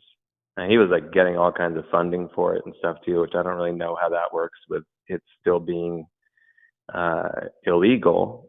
It's a little bit of a gray area with it, but some people are pretty balls to the wall, and they're, I think if a specific experience taps someone, be it religious or from drugs or whatever, if that taps someone and turns on their purpose, then that can be a force for, well, it could be a force for good or bad, but it could be a strong force in that person's trajectory. Well, you said something there about a gray area, and I think this is where maybe the talk goes to another, where we evolve this discussion on another night, because there is just that whole idea that when you make nature illegal, because like I said before earlier in the show, anything could be abused, anything, even things that were never made illegal, but they're just around. You could do too much of anything. It could take over your life. An addictive personality can use anything like a crutch. And then, of course, there are just people who are hooked by a substance, and then there's a chemical component as well. I understand that with addiction too. But, so many of the things that we had discussed tonight are not chemically addictive, that have been made illegal and tightly controlled and demonized, and has been used as a legal weapon to ruin so many lives at such young stages in life too. And then we're coming upon a time where more and more it is being decriminalized, it's being made recreational, and of course, still you have to work, but you have to work within the confines of the state that used to destroy you for coming anywhere near these things. So I'm always on the lookout when there's no strings attached and everybody's just, you know what, we're sorry for what we've done over the last 150 years with this one thing or another, but you're now adults, go do what you do. But when you start thinking about how tightly controlled these industries are and how there's still barrier to entry to get into, cannabis farming in California and stuff like that. I've had friends who said that they are, they thought that it was going to be all green pastures for them, and they're almost getting bullied out of business by what is, foreign cartels. I think you want to talk about money that's being invested into now legal operations that are inside of the United States. I always wonder about that gray area that's coming up. It has the trappings of progress when in New York now you can have 3 plants in your backyard and you can go to a dispensary and buy a sativa pre-roll somewhere. But it's like I said, I think it's the trappings of progress, because it's the same machine that was ruining people's lives over these plants, and now all of a sudden it has become very corporatized, and that is just as suspicious to me. I agree. I have a little. I'm cautiously optimistic about RFK Jr.'s impact on this, which has promise for sure. Like I can go to a smoke shop here in California and buy a mushroom chocolate bar, or gummies, or even just like mushrooms in a bag, because it's decriminalized kind of in some places, but people are just kind of pushing the limits to see, and there will be some sacrificial, some people are gonna, not make it through unscathed. Same thing as in cannabis, in the earlier years. It's a risky territory, but fundamentally it shouldn't be. I don't want the government between me and my experiences. I mean, but this is a lot. This is another show. This is a whole other show. Absolutely, it is, and I'm happy you called in tonight. I was really thrilled to see your name pop up. So thank you for helping me fill in these last 15 minutes, my friend, and I'll talk to you after the fact. Bless you, bless the Franklies, and happy birthday, Zoe. Oh yes, happy birthday, Zoe. Celebrating anyway. Yeah, well, you got everybody. This is Justin from Yes Cacao. And yes, a lot of magic goes into those chocolate bars. They're not going to say not that kind of magic. Not that kind of magic. Okay, but I'm just saying he's a magical guy. That's what I'm saying. And yeah, please go check them out. And not only that, but when you place an order, reach out to them, become friends. They're very, very personable and just wonderful people to know. So all the best to you, my friend, and send my best to Zoe. Yes, indeed. Love you, Frank. All right, take care. Love you too. All right, ladies and gentlemen, it's 9:01. Here's what we got going on in the after hours. Space weather news, the Reese Report, Project Unity with Michael Strange, prophetic authors, singularities, ufology, psyops, and AI, Nephilim Death Squad with Isaac Weishaupt. So those are all guys we know. Occult symbolism and pop culture, Modrika, creepy TikToks hidden deep in the algorithm. There's a lot of creepy shit out there. And then finally, at the end, the confessionals, Squatch Watchers. So that's all starting at quitefrankly.tv in just a moment. I want to thank Wendy out there. Wendy sent a cookie on Pilled and said, that was a brutal call, Frank. You are the best. Are you talking about the one from New Jersey? Well, it's Jersey. What are you going to do? The Sentinel. Great show, Frank. We love Jane Barlo. Well, she loves you too. And I can't wait to give away her new book. And that's all I have for you tonight. Tomorrow is Thursday. I'm going to have Jay Gulanello in. We're going to do a 48-hour dive. 48-hour digest of the JFK files. And we'll open up the lines for whatever you guys have found, thoughts, and whatever news pops up. It'll be a good one. And then Friday night will be nice too, because Mike Baldwin, the comedian, is going to be on with me for a little bit. And we will paddle off into the weekend. Should be good. That's that. All right. Night, everybody. Thank you so much for the call from Jane and our other callers and all of you at home. Become a sponsor of the show. quitefrankly.tv, or right in the description of the episode below. We have a lot of great things going on over there. We're giving away a whole bunch of stuff. Anything at this point. We have a lot of overstock, and with fun overstock in our prize department with stickers and things from February that are movie themed. So we want to be able to get people all types of stuff. Sign up as a sponsor, reach out to us, say, hey, I'm a new sponsor. Good to see you. And I will greet you warmly. And we will put your name on two mailing lists, one from Lauren, who will send something out, a nice package. And then I'll even get you some samples from Keto Brainz, because we have some more of those that we can do. And I love paying for those to go out to you. So thank you guys and gals for everything. I'll see you tomorrow. Good night. I'll catch you on the flip side.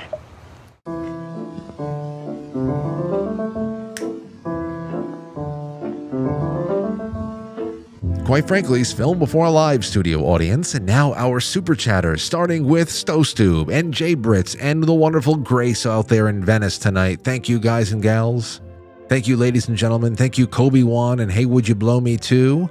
And also at the top of that, Jay Semo on the Rumble Rants. We are releasing the scratch off on Pilled right now, and I'll even go dump out the treasure chest on D Live too, because why the hell not? Doesn't take a lot, right?